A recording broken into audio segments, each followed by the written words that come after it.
আসসালামু আলাইকুম, hello everyone, welcome back to my new blog. ফার্স্টে ভিডিও দেখে বুঝতে পেরেছেন আমরা কি করতে যাচ্ছি। সো বেশি দেরি না করে ব্লগটি শুরু করতে যাচ্ছি। সো আজকে হচ্ছে আমরা জোলাপাতি খেলবো। অনেক অনেক গ্রাম অঞ্চলে এই জোলাপাতির চড়ুইপাতি দেন কি সব বলে জানি না, বাট আমাদের গ্রামে জোলাপাতি বলা হয়। সো এটার জন্য ফার্স্টে আমাদের কি করতে হবে, বাজার করতে হবে। কাঁচা বাজার থেকে যা যা লাগে আমাদের সবকিছু কিনতে হবে। এই যে মানুষেরা বলে না যে মেয়েরা পারে না, এমন কোনো কাজ নাই। আসলে কথাটা একদিক দিয়ে ভুল, একদিক দিয়ে সঠিক। সবার তো সবকিছুতে এক্সপার্ট না। কিছু কিছু মেয়েরা আছে বাজার করতেই পারে না, আবার কিছু কিছু মেয়েরা আছে বাজার ভালোই করতে পারে। বাই দা ওয়ে, আমরা এখন বাসায় চলে যাচ্ছি, আমাদের বাজার করা শেষ। বান্ধবী, আমার হেলিকপ্টারের ড্রাইভারের ফোন দিতে একটু।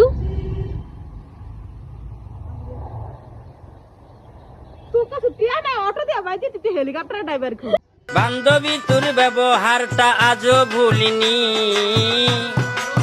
যাই হোক, বান্ধবীর ব্যবহার ভুলবো না। আর এখানে একজন গরমে হাঁটতে পারে না, দেন আমরা আইসক্রিম খেলাম, হাঁটতে হাঁটতে বাসায় চলে গেলাম। তারপর আমাদের কাঁচা বাজার সদাই যা যা আছে সবকিছু আনবক্সিং করলাম সবাই একসাথে হয়ে। দেন আমাদের যা যা করার কাজকর্ম সবাই একসাথে, সবাই সবাইকে হেল্প করছে, সবাই সবাইকে হেল্প করছে। বিষয়টা এমন না যে কেউ করছে কেউ করছে না। সো আমাদের অলমোস্ট সবজি কাটা একদম শেষ, সবকিছু কাটাকাটি। দেন আপনাদেরকে একটা ইন্টারেস্টিং ব্যাপার দেখাই। আমি যদিও আরেকবার দেখছিলাম। সো এক ডিমের মধ্যে 2 কুসুম, আমরা 2টি ডিমের মধ্যে 4টি কুসুম পাইছিলাম। আর এখানে শুটকির ভর্তার রেসিপিটা আপনাদের সাথে শেয়ার করতেছি আমি। ফার্স্টে লবণ মরিচ শিলপাটায় বাটতেছে। দেন এখানে এই যে শুটকি, পেঁয়াজ, ধনিয়া পাতা কুচানো আছে। মরিচ বাটার পরেই দেন শুটকিটা শিলপাটা একদম হালকা করে বাটা হবে।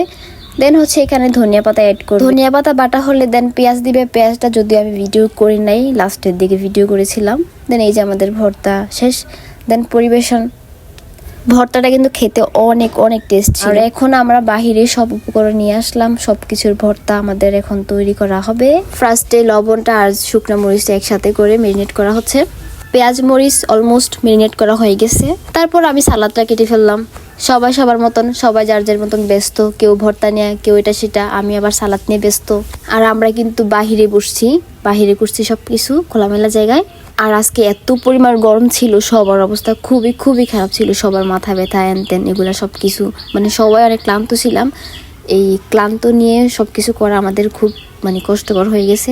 যাই হোক, কাজ করার লাস্টে যখন দেখি সব কিছু ঠিকঠাক হয় তখন ভালোই লাগে। আর এখানে আমি সালাদটাও বানিয়ে ফেললাম। আমাদের হাত ভর্তা ছিল অলমোস্ট 7 রকমের ভর্তা, ভাজি ছিল অনেক রকম। যেখানে সর্ষে ভাজা আছে, সর্ষে ডিম দিয়ে ভাজা আছে, এখানে হচ্ছে করলা ভাজা, ঢেঁড়স ভাজা, পুঁইশাক ভাজা, পুঁইশাক তরকারি, দেন এখানে শাক ভাজা, সালাদ, ডাউল।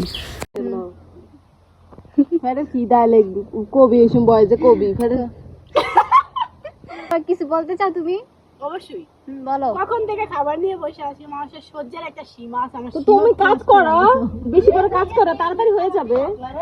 আমি রাক্ষস দেখছি, এরকম রাক্ষস দেখি নাই। যাই হোক, খাবার নিয়ে অনেক ফাজলামি করলাম। দেন আমাদের পরিবেশন একদম সাকসেসফুল, সবকিছু করা একদম শেষ টোটালি। এদিকে খাবার খেয়ে অলমোস্ট ও শেষ করেই ফেলছে, একটু পর পর খায়।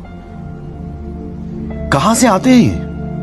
আল্লাহ ভালো জানে, আমি নিজেও জানি না। যাই হোক, এখানে আমাদের ডেকোরেশন অলমোস্ট শেষ। এই যে আমাদের এক একজনের লুক, আর এটা হচ্ছে আমি, আর এটা হচ্ছে রিমা, ও একটু পরপরই খায়। আর এই যে আমাদের ফাইনাল ডেকোরেশন। তো আজকের ব্লগটি এই পর্যন্তই। সবাই ভালো থাকবেন, আল্লাহ হাফেজ।